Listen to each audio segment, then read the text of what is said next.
Xenia's was established because back in the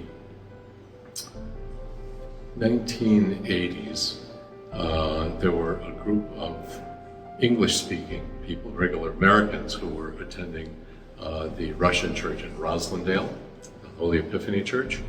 And as much as they loved it, the church was entirely, the church services were done in Church Slavonic. And so they really didn't understand the services, so they wanted English language services. A group of them moved to a storefront in Haverhill, Massachusetts, and then eventually were able to acquire this property. And so really we serve all of our, even though we follow very much the Russian tradition, that we serve our services in English language. The past 5 years, I think probably we've grown, of course. We have many young families, so people continually have new children, so we have new babies that have come.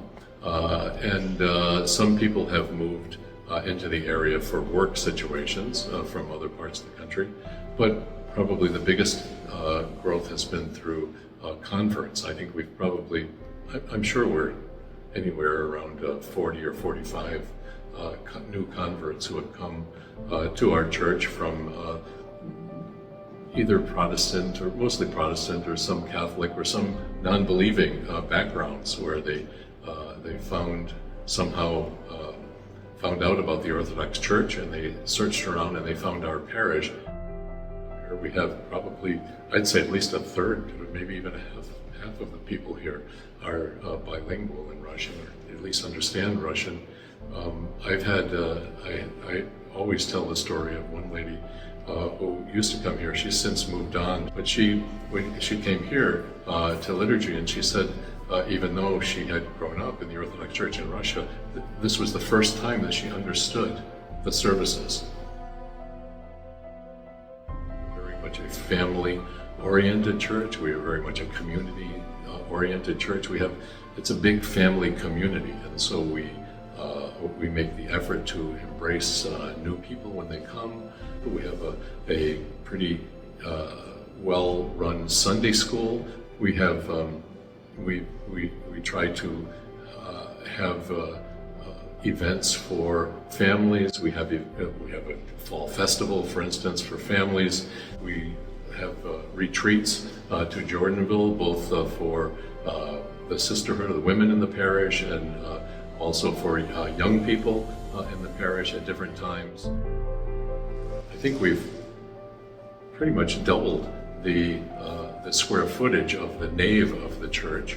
When we did a renovation in 2023, we expanded north and south on the nave of the church and pretty much doubled our square footage there. But in doing that, we lost our hall. We had to take part of what was originally the church hall and turn it into the nave of the church. And so, but even now, even with doing that, we pretty much are at capacity every Sunday.